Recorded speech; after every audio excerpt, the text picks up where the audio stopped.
effective is homeschooling really? Is my child actually going to get a quality education? We're going to tackle that question today. My name is Allison Morrow, and I'm the founder of Good Schooling. Now, I notice when people ask if homeschooling is effective, they tend to be asking if it's effective in comparison to public education. But let's think for just a minute about what it is that they're implying when they say that. They're implying that public school is the standard, that public school always gives a quality education.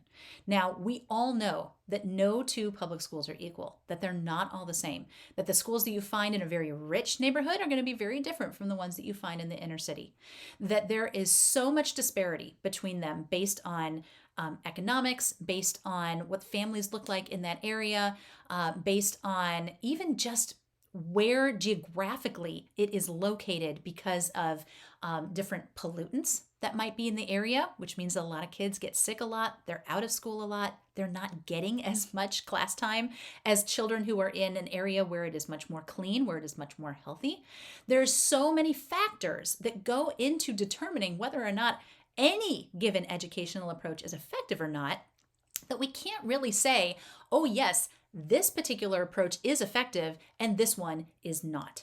So we can't just say with a flat yes or no whether or not homeschooling is effective, but we also can't say whether public school is effective that way either. So we need to get rid of this idea of comparing public school and homeschooling and holding public school up as the standard and then measuring homeschooling against that. We can't do that. It's apples and oranges. They're completely different.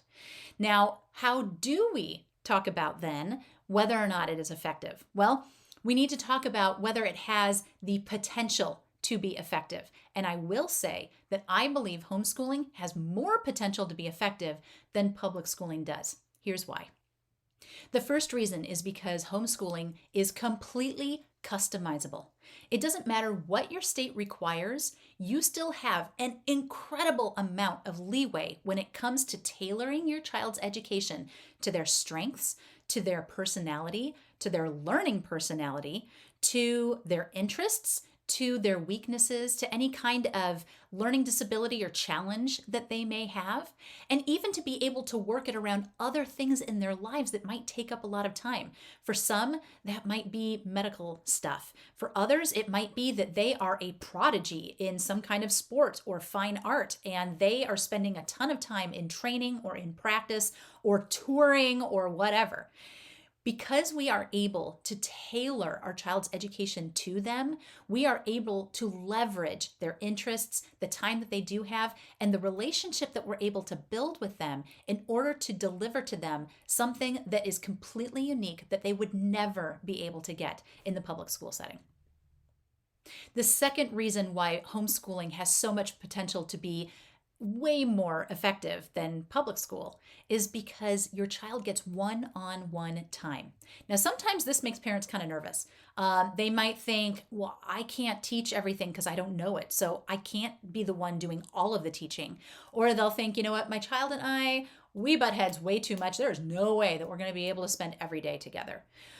That's okay. You don't have to be the one that is delivering all of the instruction. Even if your child is having that one-on-one time with a tutor, or if they are even having it one-on-one with a DVD taught program, they still have the opportunity to stop that program, right? To rewind it, to listen to it again, to call mom or dad or babysitter or grandma or whoever is watching them in and say, hey, I'm not getting this. Can you help me with this? Or maybe they're going to tutoring and they're working one-on-one in a subject that they really struggle with, but they're working with somebody who knows that subject inside and out. Or maybe they are going to spend most of their time with you. It's okay if you don't know everything. You don't have to. That's what the answer key is for. It's going to tell you how to get the right answer. It's going to tell you why it's the right answer. It's going to tell you what the answer is. You don't have to know everything. And it gives you actually an opportunity to come alongside your child and to tackle education as a team and say, together, we're going to figure this out. Yeah, when I was your age, I learned this too, but I got to tell you, I don't remember a thing. I'm actually doing that this year with my daughter. She's in high school. She's taking geometry. You know when the last time was that I saw geometry? When I was a sophomore in high school.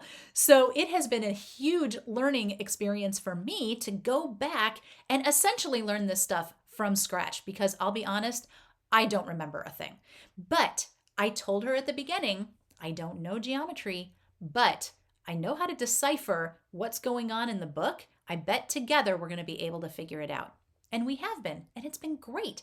And because I'm not taking this teacher role where I'm up above her and I'm telling her how it works, but instead I'm saying, okay, let's try to figure this out together. How do you think, where did that come from? Where did that number come?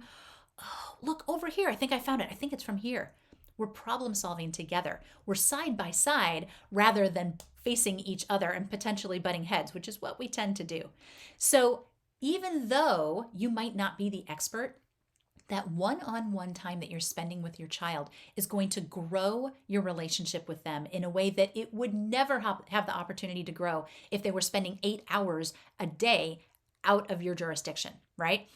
Not only that, but you're modeling for them what it means to learn. You're showing them, hey, I don't know how to do this either. I am just as clueless as you are. But what I do know how to do is find information and figure things out. And I'm going to teach you how to do that by modeling it for you. We will work on this together, and I'll show you how we can make this, how we can figure this out, how we can make this work. The third reason why I think homeschooling is so much more effective than public school is because it is not a factory model that churns out cookie cutter kids. When you think about what colleges see every year when that new crop of applications come in, they see a lot of the exact same thing, right? Every kid took algebra and algebra 2 and geometry. Every kid took biology and earth science and chemistry. Every child took English 1 and 2 and 3 and 4, right? They see the same thing over and over and over. And then they open up the packet from a homeschool kid and they see all of the outside the box education this child had. Yeah, they still have all of that stuff. They still, took all of those classes. They know all that stuff. But because they weren't spending 8 hours a day doing it, they had way more time to be able to do other things. They held jobs and they volunteered and they were involved in extracurriculars. And they were still getting enough sleep. So they're actually mentally and physically in much better shape than a lot of their friends that are in public school. They also got to do all of that academic stuff in very unique ways. Some of them did it through project-based learning. They never once opened a textbook, but they were still able to learn the same type of information. They were still able to get the same general base of knowledge. Maybe they didn't get every single little bit and piece, but they know how to find it if they need it, right? So when colleges look at all of these applications coming in, these homeschool applications rise to the top because they're different, they're unique, and these kids have such a diverse background of experience to bring to their school. Colleges tend to go, wow, we like that. We want kids like this.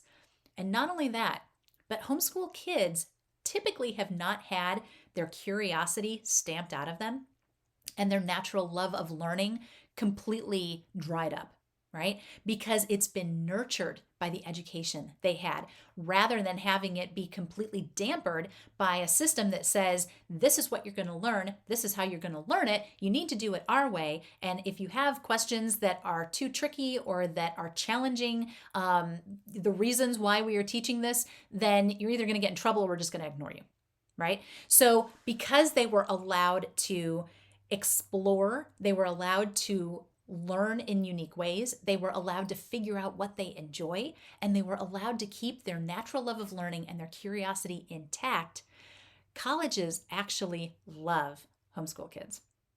So when we look at the effectiveness of any given program, we have to recognize that it's going to come down to the quality, and it's going to have to come down to the approach. What materials were used? What was the approach in using them? Okay.